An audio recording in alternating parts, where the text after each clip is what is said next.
A ver, sinceramente no tenía ni idea de qué grabar. Estaba pensando, y ojo, hay temas, o sea, temas tengo. El tema es que los quiero dejar para la semana en la que, pues bueno, no voy a estar. Así que de que hay temas, hay temas. Ya los iré subiendo cuando me vaya de viaje. La cosa es que estaba pensando por hoy día, digo, al final ya estaba por decidirme en subir uno de esos temas que tengo pendientes o que más o menos los tengo pensado para grabarlos y dejarlos subiendo en la semana que voy a ir de viaje. Y me acordé, claro, no he hecho una comparativa, más que una comparativa, un análisis un poco más profundo de la participación de Ecuador tanto en la selección sub-17 como en la selección sub-20, porque son los dos torneos de inferiores más importantes, por lo menos creo que acá en Sudamérica. Sobre todo porque claramente ya los 17 barra y 20 años, ya los futbolistas están o ya están en clubes de primera siendo figuras o ya están mirados para ir a Europa, cosas así, ¿no?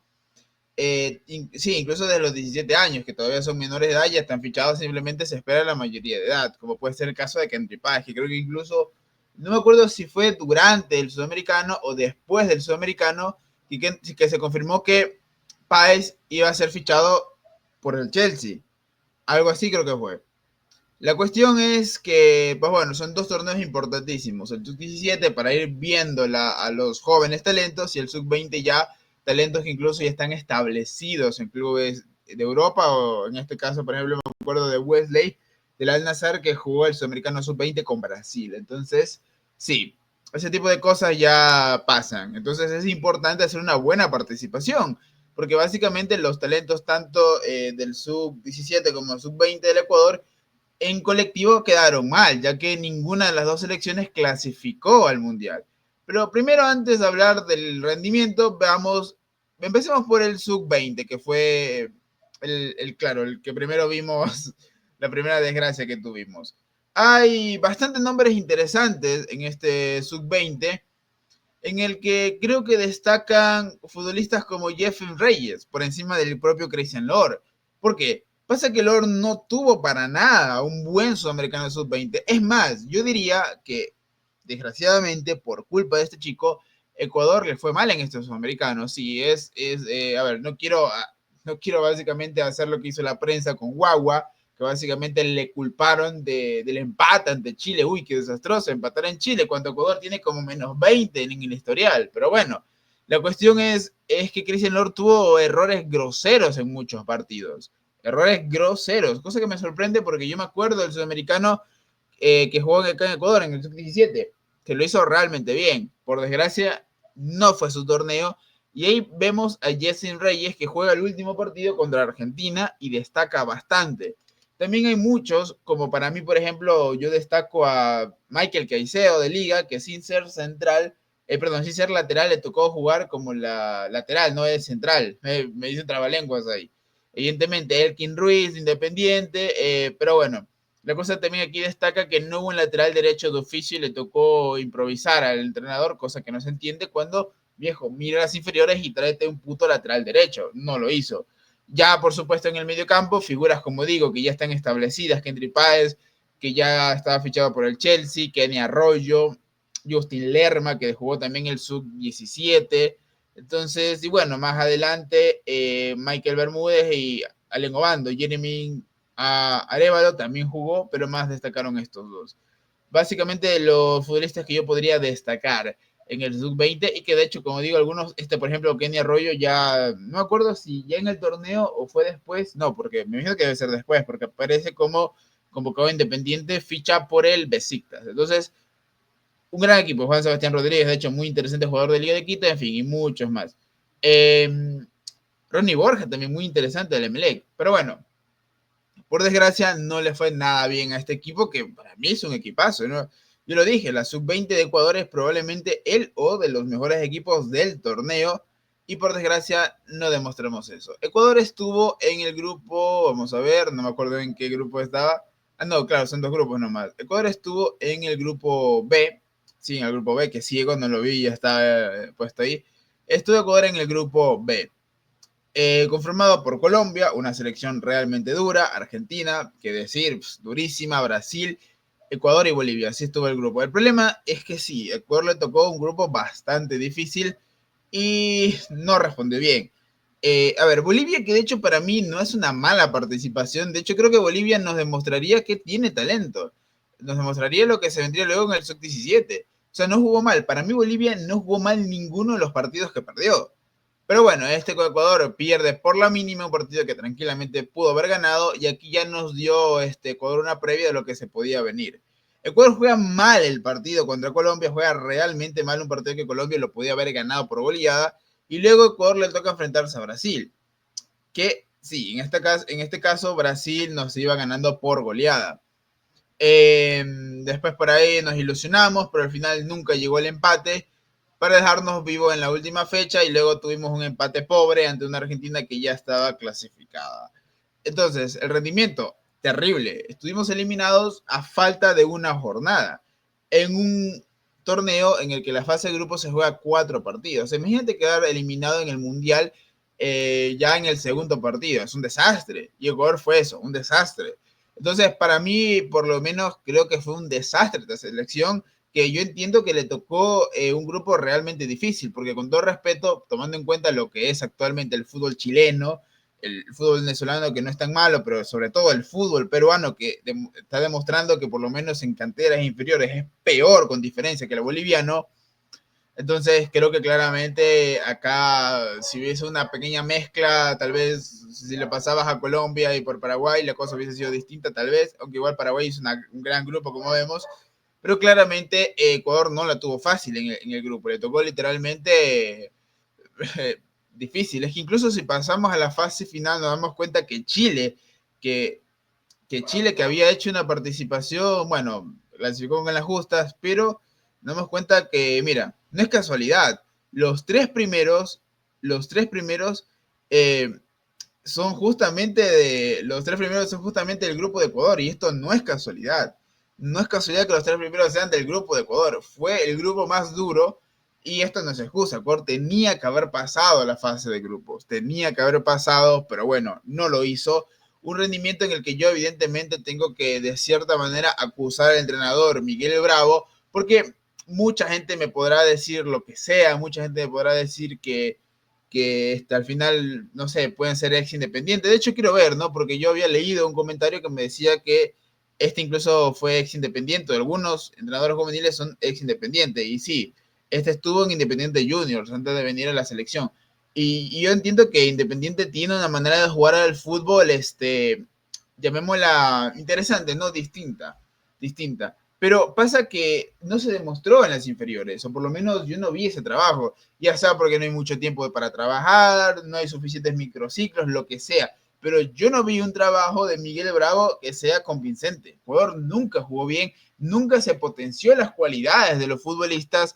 Yo me acuerdo de un partido en el que Kendry Páez terminó jugando de 5 y mucha gente criticó a Kendry Páez porque jugó malísimo, lo que sea. No, en realidad Kendry Páez termina jugando de 5. ¿Cómo va brillar un futbolista que se enganche, barra de extremo, lo que sea, pero es ofensivo jugando como defensivo? ¿Cómo puede ser posible?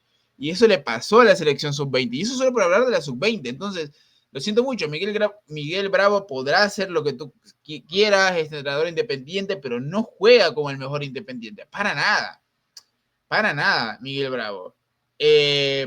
Por lo menos para mí, yo sinceramente, no, o sea, para nada. Yo la verdad, flojito lo de Miguel Bravo y no sé si incluso ya está destituido, creo que sí. Pero bueno, vamos a la sub-17 que se pone aún más interesante. Me acuerdo cuando Ecuador gana Claro, me acuerdo cuando Ecuador termina ganando él termina ganando. Le termina ganando Uruguay, perdón. Claro, termina ganando y dije, no, pues no ganó nada Ecuador. Sí, pero le ganó Uruguay 4-0. Y me acuerdo cuando en la alineación salían 4 independientes, pero muchos futbolistas de otros equipos. Y todo el mundo empezó a decir, miren, si ven, cuando no hacen negociado, cuando no hay solo futbolistas de un solo equipo. Y ese es el problema, o por lo menos para mí, ese es el problema cuando se empiezan con estos discursos de odio o discursos fanáticos. Porque aquí la clave es, no me importa de dónde vengas, sino qué tan bueno eres. Si al final que es así, la gente simplemente no lo quiere aceptar. La mayoría de los buenos jugadores que tiene la selección son independientes, por no decir el 90%.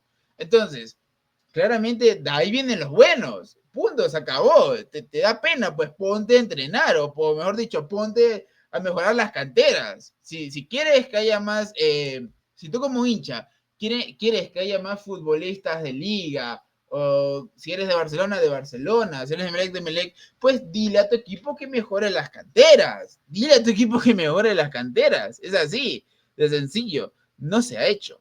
No se ha hecho. No se ha hecho nada, absolutamente nada. No se ha hecho, bueno, no absolutamente nada, pero no se ha hecho lo suficiente como para quitarle el dominio de las canteras independientes del Valle. Y ese es el problema. No se ha hecho lo suficiente. No se ha hecho lo suficiente.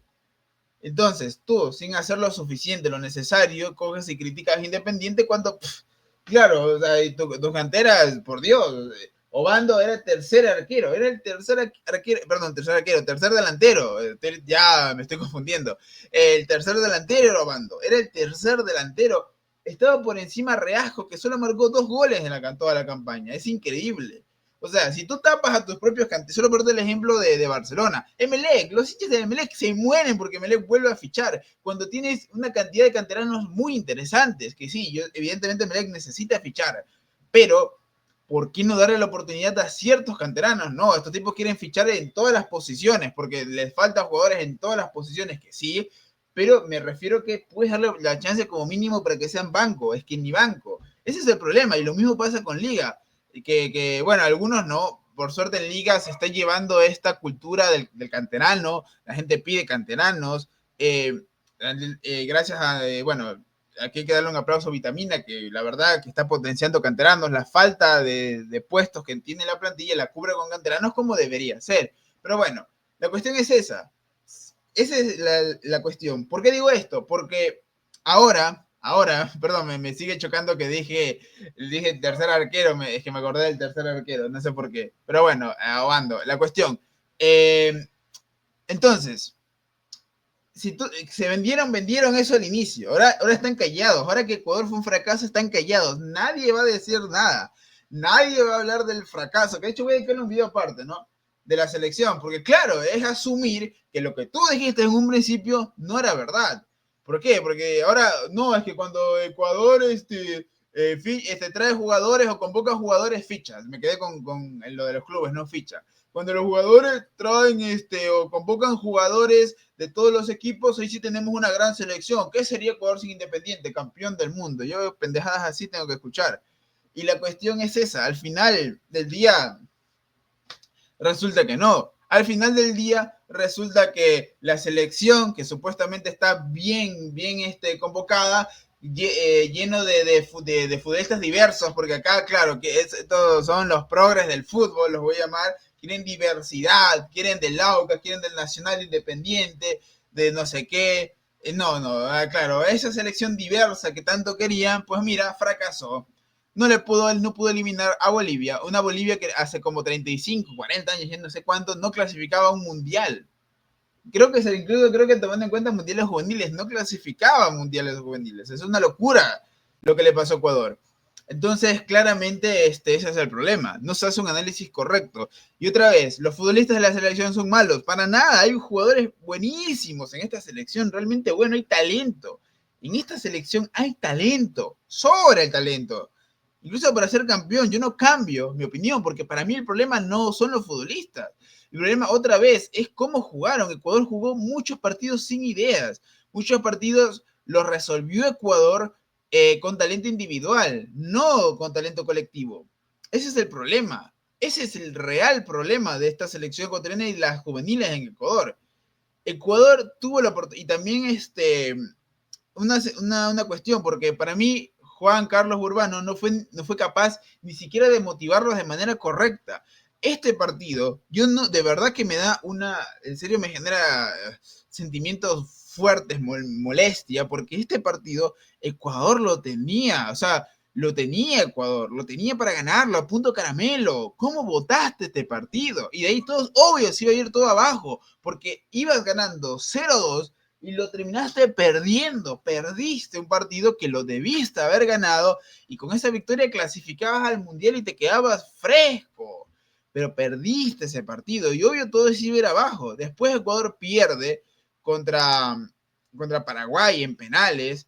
La figura de la selección, Justin Lerma, falla el penalti. Si fue Lerma que lo falló, falla el penalti. Y por último, bueno, te ganó Bolivia y tú jugaste horrible sin ideas. Una selección que simplemente parecía que no quería jugar ese partido. Entonces, el problema claramente es de la FEP aquí. Porque Independiente, tal vez Liga, y de ahí Barcelona, que se quiere sumar, pero más con propaganda que otra cosa, al tema de la cantera, aprovechar bien la cantera, aprovechar bien formar esos recursos.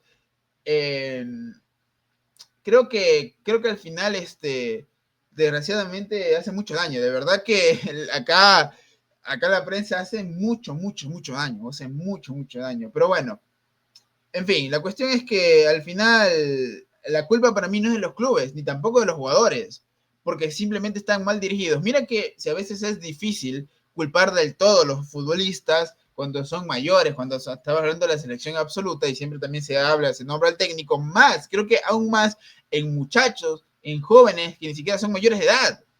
Entonces, para mí el problema, lo voy a seguir diciendo, es de la FEP.